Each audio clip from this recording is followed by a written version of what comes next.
Hello and welcome to the house of Valentina. Clearly we are on the road, Jack and I. If you're tuning in for the first time, we run a real estate and design business, and it's just one of those weeks. We took a vacation last week, and so this week it's like go time on so many projects. And so we just thought, we've got to get so much done this week. How are we going to get it all done? And then we're like, what? We have a design channel. Why don't we take you guys with us? Yes. So we are literally taking you with us to the tile store. We're going to be going to Floor and Decor because we are looking for low, budget-friendly tiles for several of our clients. We need to present a couple of them in the next day or so. So we are going to go and take you to Floor and Decor, shop with us a little bit, and then we're going to head back to the office. Hopefully together, although we're running out of time. Jack may have to go do the kid pickup run while we chat about some of the tips and tricks that we've learned over the years about how to choose the right color, how to choose the right shape, how to know what to put in, like what grout color, all that kind of stuff. I thought we'd chat about that when we get back to the office. So yeah, should be a fun video. We hope you'll enjoy it. We hope you'll hit subscribe and hang out a bit. And if this is your first time tuning in, not every one of these is going to be on the road, but today is special. So hit subscribe, give the video a big thumbs up if you're excited about tile shopping with us, and let's jump in, guys. And here we go. Floor and Decor. Okay, we have landed in one of my favorite sections, and hopefully you can hear me, but I absolutely love limestone. It's one of my favorite materials to use for smaller installations, like maybe a kitchen or shower or something like that. This chevron is my favorite. We are 100% going home with that. That's I've gorgeous. also got the slate. You guys ask me all the time about the slate that I have in my own house. It's actually from Floor and Decor, and they still sell it. But they also have, I wouldn't do any of these,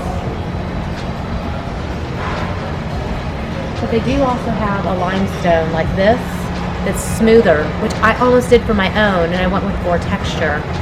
But I'm going to bring this home as well because this may actually match my client's countertop. But I probably would not do it with that white grout. So I like it with a dark grout and just looking more seamless. All this like yellow undertone stuff, kind of not my thing yet. This stuff is a nightmare to clean. So I usually do not use this kind of tile because if you get spaghetti sauce in that, or you're having to clean the grout in a bathroom, no, there's just no way. I like to be practical. And I know a lot of people like this stone design. I just don't like it. It's just not my thing. I have found perfection. This isn't Floor and Decor. This looks so high-end. I don't even know where it's going to go, but I'm taking a sample home because now I want it. Generally, I avoid these little bold patterns though. Like over here, this whole section that's like super, super busy, that has lots of grout, not necessarily my favorite. I don't want to have to clean grout. It's just not my thing. Oh, this is the one we have on our bathroom floor. So I guess I do make exceptions every now and then. That's true. I just think that a classic like this, it lasts forever. This is just boring. I don't know. Yeah. This has like a classic feel to it. And then these other ones, they're just too busy. They are very, very busy. And even this, oh my God, the amount of grout. You could do a marble like this, but instead, I'd rather do bigger sheets of it because, again, you just end up with a lot of grout. And the longer I do this, the less grout I ever want in any project. So, yeah, that's just me though. Probably not getting any sponsorships from grout companies soon. Hey, we use grout. It's not that we don't use grout. It's that I just don't like to have a lot of it. And see all this yellow stuff over here? Yeah. This is stuff that we took out of our own house, and I'm not ready to put that back in. I love texture, but I'll show you how I do it instead. This is literally all the stuff that I'm avoiding right now. I used a lot of this when we first moved back, and now I've kind of moved away from all of this. Which part of it? It's too busy. It's too busy. I don't like all the cuts. I'd rather have something larger. Hopefully you guys can hear me over the music, but I might use this. This is like one of the few. All the hexes and all that style, I've stopped using it as much. I just prefer maybe a little bit of a chevron, but this kind of stuff, it's just too. It's down. You're downgrading yourself with the tile.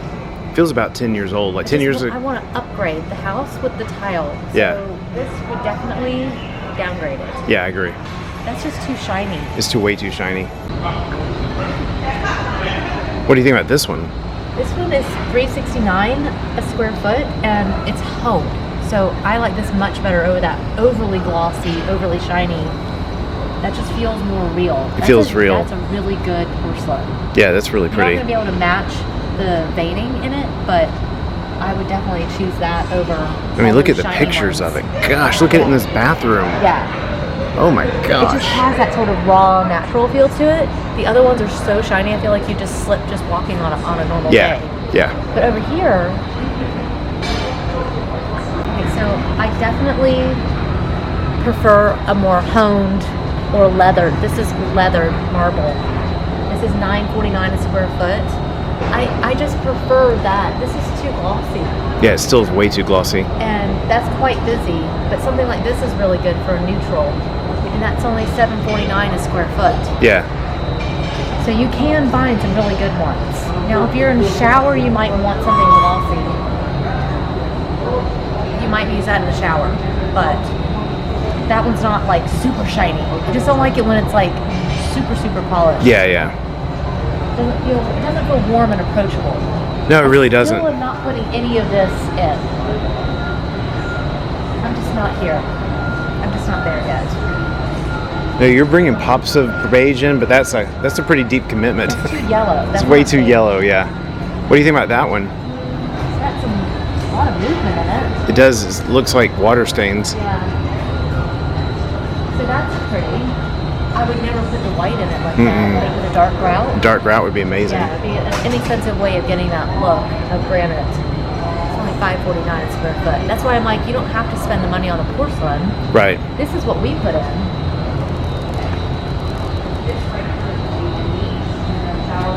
This is what we put into our own bathroom, and you can see the difference between something that's super yellow, and then this was basically white, and it's honed and brushed.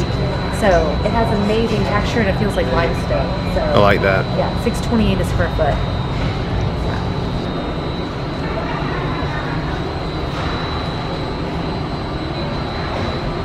Like the squares better or rectangles? I like the square better, personally. I just think it's more uniform. It matches the tile, I think. Yeah, yeah. That just doesn't match the tile itself. No, you're right. It's better in this format. Yeah, you're right. These are nice if you have a really big bathroom or a really big space. Yeah. It's really pretty. Travertine. It's beautiful.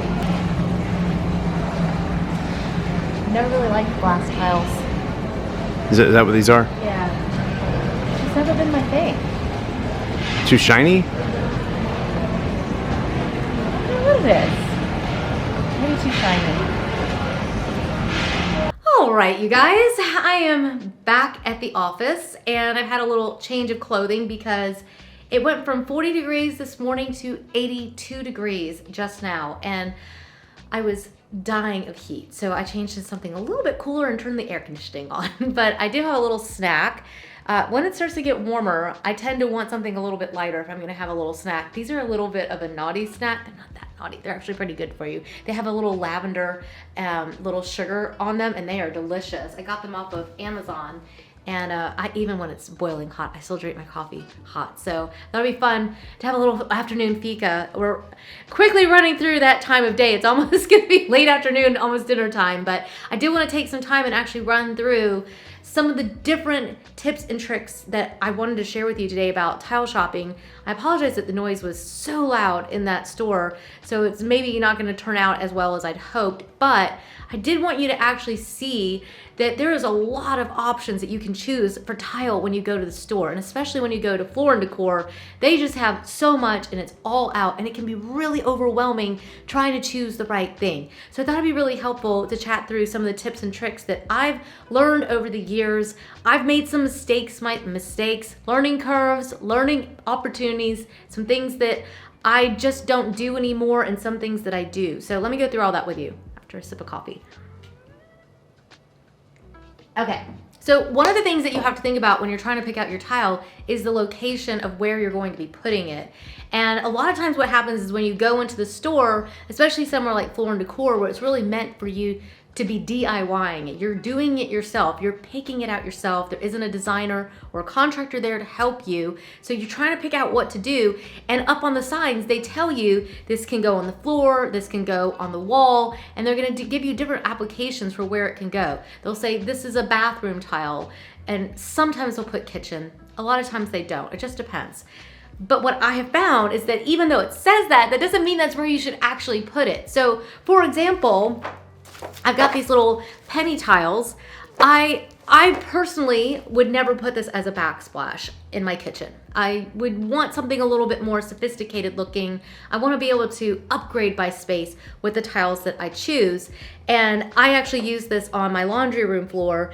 And I don't hate it, but I don't also love it either. It's just a little bit too casual. It feels a little bit too, I don't know. It's not very sophisticated feeling. So I've kind of regretted the tile that I put into my own laundry room, and that's because, hey, you know, it does say that it can go on the floor, and I could have put it in the tile, you know, for the backsplash in my kitchen. Thankfully I didn't do that. But I do think that you have to think about where it's gonna go and the feeling that you want in the space. Are you trying to make it feel more elevated and sophisticated? Let's take, for example, if instead of putting this in the laundry room, what if I had put that in my laundry room? We'd be having a totally different conversation. And a lot of times people just think, oh, well, I don't want to put something expensive in the laundry room. Well, if you have a tiny room like I do, the cost difference between these two actually isn't very much money, and you'll get a lot more bang for your buck. I mean, if I had this on my floor, I would skip to go do laundry every day. This one I'm like, yeah, no, I don't think about the floor too much. I put down a rug and I don't really look at it. So I think location, you definitely have to think about where it's going, the feeling that it's gonna give that space, and if the tile itself is actually meant for where you're putting it. I think those are some things to definitely think through. The other thing to think through is also size and scale. So I'm working on a kitchen right now, and I've got a really small little space. It's mostly cabinetry, and so I'm not really sure if a tile even as big as this one, if I can even get enough of a pattern into it to even be able to use it on this size, right? Because the scale of the space is kind of small, but this would be ideal for a shower, or if you don't have any upper cabinets, you could take it all the way up to the ceiling, and then you really have the space to use the pattern. But I also grabbed this one, which has a much smaller scale to it. So this might actually work for the small little area that I'm putting it into. Now, if I'm dealing with a larger area, I will probably err on the side of a larger scale piece. The reason why is that I hate grout. I'm not sure if you could hear that in the video, but when we're going through the store, I typically try to avoid things with too much grout because I just hate cleaning grout. And so I've, over the years, gotten to where I start to scale up. I think it looks a lot of times more high-end to have these bigger pieces like this. I think they just look really, really good in big bathrooms. You could use this even in a small bathroom. You won't need as much, but I just think it just looks more sophisticated. It just looks more high-end. And a lot of times, the ones that are smaller, they just don't read as sophisticated. So yeah, that's why you might not be able to use that as a backsplash. You maybe be able to cut it just right. You kind of see where I'm going. I'm not sure one that size on like the kitchen wall. Like I probably wouldn't use that to fill the entire kitchen wall, but I could use that on the shower walls because it's gonna be a nice big space and I can really fill it out. It just depends. You have to think through the scale of the space and the scale of what you're actually putting in and think through whether it's gonna look better for it to be a bigger size and the pattern itself. How big is the pattern? So another example, I love these clay tiles. And you can see I've got one that's got a bigger pattern and then one that's got a smaller pattern. And so you have to think about the scale of the pattern itself as well. I think pattern, layout, size, and scale are all, they're kind of really intricately connected to each other. But you're definitely having multiple decisions that you're gonna have to make when you choose the tile that you're putting in, where it's going, and do you want something with a pattern? Do you want something with a bigger pattern? How are you gonna be laying this? I think that's another thing. How is it gonna lay in the floor? And what kind of a pattern is it going to make? Those are all really, really important decisions, and it's just something that you have to think through as you're going through the store and you're picking everything out. You can't just walk in and just pick out whatever you like. You really have to think through all these little things. Another thing that I like to think about is color. And as you can tell, I like a very neutral pattern. I think it's a lot of fun to play with neutrals. Sometimes I'll go crazy, as you've seen with maybe a pattern, and I'll go crazy, but generally I keep to a fairly neutral palette with my colors. I've got some of these that have a more handmade look to them, and I've got some gray, and I've got a little bit of taupe. I've used these quite a bit when people are wanting a subway tile kind of look and they want that more casual feel. And so yeah, I'll use those for that. I'm using those less and less these days. I'm really kind of upgrading, as I said, in scale. But here you can see I've got a piece of that marble that I showed you in the store, and it's definitely got more of a white color. And then you can see the beige. So color is a pretty big deal. And there's so many different things to think about when you're thinking about the color. What's the color of the wall? What's the color of the floor? What's the color of the ceiling? What's the color of the accessories going into the space? If it's a kitchen, or a bathroom, what kind of faucets? What's the finish on the faucets? What's the finish on the lighting? What kind of handles are you going to be using? There's a lot of things that help dictate the color. If you've got a countertop and you're doing a backsplash, what color is the countertop? Do you want them to match? Do you want them to contrast? There's a lot of decisions that go into it, but for me, this is the real fun. I like to think through all the different variations. It's really helpful to get on Pinterest sometimes. If you ever want to look for ideas and you want them more curated, you can always check out my Pinterest. I really curate my Pinterest. I really only pin the things that I'm really actively interested in, and I've got them divided up by kitchens and bathrooms, and you can kind of see how we're using tile. I'm actually using a lot less tile, and I've been using a lot more marble and quartz and just taking it all the way up the back, but not everybody wants that, and that's how we end up with tile. So I think it's fun. I just think the whole entire thing is just a lot of fun. Other thing that you have to think about when you're thinking about your tile is the texture, and I think that that's really, really interesting. So texture, there's a couple reasons why texture is important. First of all, texture can also add, like this one, it has a more rustic feel to it, and therefore it's going to give you a more homey, rustic feel in whatever space you put it into. Now, let's just say that you go with something that has something that's a little bit more raised. That's gonna give you a completely different feel because it does have some raised texture on it. This one also has a different sheen. We're gonna talk about that in just a second, but just for the moment, let's talk about the texture of these. So this one, it's just flat. And you see how that's just flat, and it has a completely different feel to it than this one that has indentions in it and just the little holes and the things that make it look old. I think that the texture is really important because you may want more texture or you may want less texture. A lot of it depends on the overall design that you're creating and how you're gonna be putting it all together. That's where the real adventure is really deciding how it's going to feel. Not only the way it feels on your hand if you're gonna be touching the backsplash or you're gonna be in the bathroom with this tile, how it actually feels to touch, but also the look that it conveys, because texture can be a very powerful tool when you're dealing with tile. It can be a lot of fun and it can be very useful. And you have to think through, what style are you trying to create and what's the message that you want your eye to see. Then of course, while you're talking about texture, the other thing you have to think about is the sheen. Sheen is really, really important. I would say they're all important, but sheen is really important because it can be quite dangerous to put something, let's just say that this tile, I don't think anybody would ever really say this, but let's just say, for example, that you could put this on the floor. Maybe you could, you probably could. The minute that gets wet, you're a goner. That is a massive slip hazard. So a lot of times people don't think about that. They just go in and they pick whatever looks good, and they're just like, there you go. You have to really think about the sheen on the tile itself, because if it's glossy, it's gonna be slippery. So that might work. So this might work as a backsplash in a kitchen or maybe a little bar area. I would definitely think that would be a lot of fun, like in a bar area. But it's not something that you would ever want to be able to put your foot down on. And this isn't the best example, and as you can tell, I don't do a lot of glossy tile. I just like the look of something that's a little bit more raw and natural. That's just how I just prefer things in general.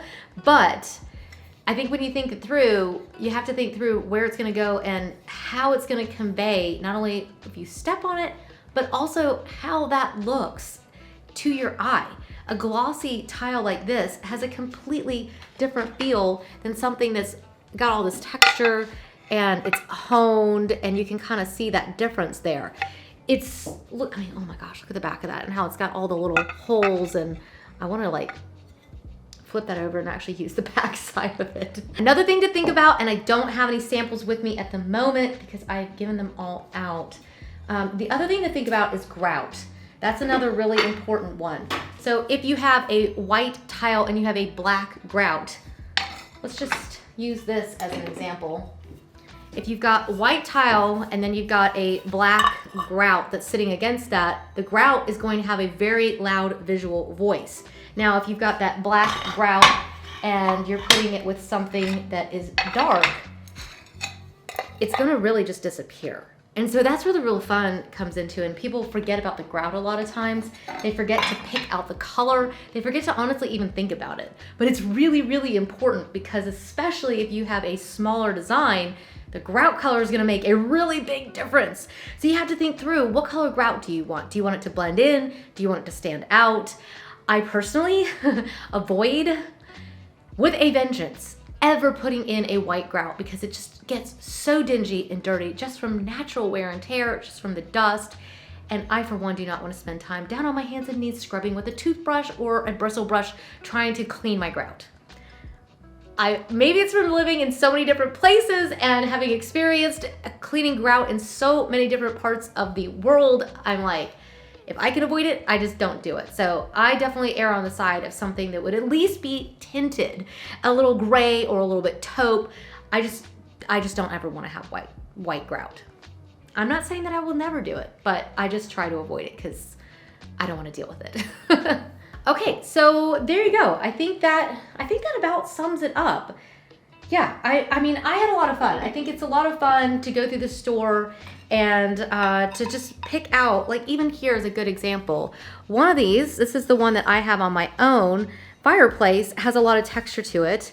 And then look at this one, how smooth that is. And they look so similar and yet have a very different feel. I'm looking at my fireplace now. This is what I have on my fireplace. And I just really liked that texture. I liked how raw it was. I liked that sort of feeling.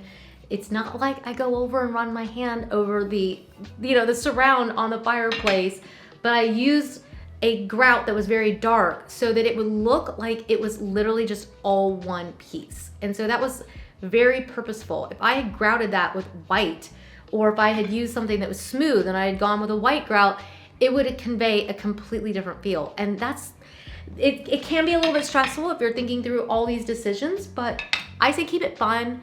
Don't worry about it too much. Look on Pinterest, try to look at some ideas so that you can see what this looks like in someone else's house. Let them be your guinea pig and to see what it looks like, and just think through all the different things and what you really like. And yeah, that's about all the time we have for today. I definitely, the phone was buzzing. Gotta get back to work. I got lots to do. So many exciting projects coming up, so I hope you'll hit subscribe so that you can see what ends up going into these homes that we're working on and what we end up with. Isn't that gonna be so much fun? Thank you again for stopping by. I'm going to sip some coffee and eat some of these little lavender nuts. I'll see you guys in the next one. Bye.